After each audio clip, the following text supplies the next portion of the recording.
Ariel Helwani in Las Vegas at the UFC headquarters. We just wrapped up the Conor McGregor media workout, and we're being joined by the great Ido Portal. Great to see you, Ido. How are you? Good to see you. How are you? It's been a while. Yes. When did you get here to this camp? I got here a week ago, more or less. Okay. And will you be here until August 26th? No, I would leave on fight week and will come back for the fight. Oh, wow. Where are you going in between the most important part? To teach an event in Europe. Oh, my gosh. It never stops for you. Have you found a home yet, or are you still sort of a nomad? Still on the road, yeah. When's the last time you worked with Conor? In Dublin, not long ago, a few weeks ago. So still for this camp. As Yes. far as fights are concerned, did you take a break?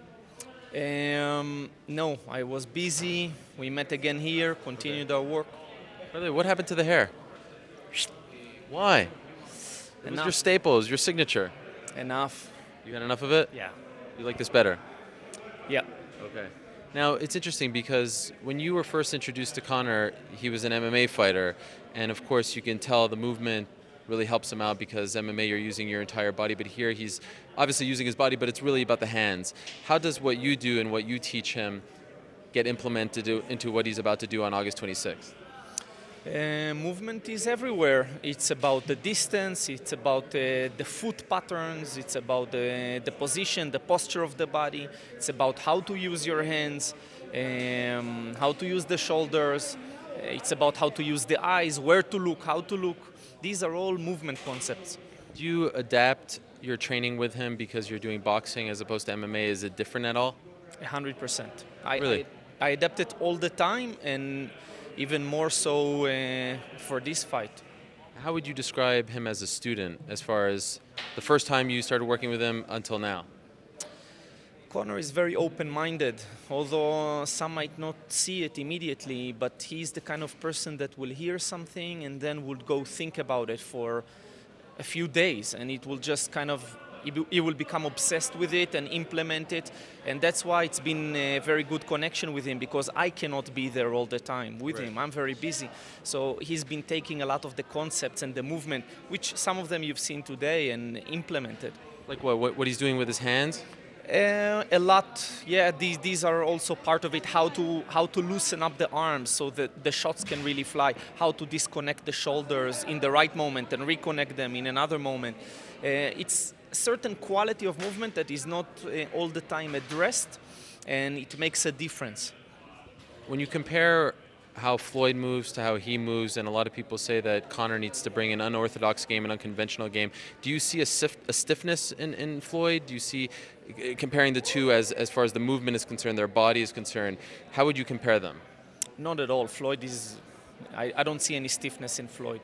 He's a master at what he does, but he's also extremely specialized at what he does. So he moves similar to other historical figures in boxing. And these memes keep on spreading and keep on kind of fortifying themselves inside the culture of boxing. Boxers move like other boxers. And then there is a mutation of movement. Somebody comes up with another way of doing things. And if it works, it kind of gets added to the collective knowledge of boxing.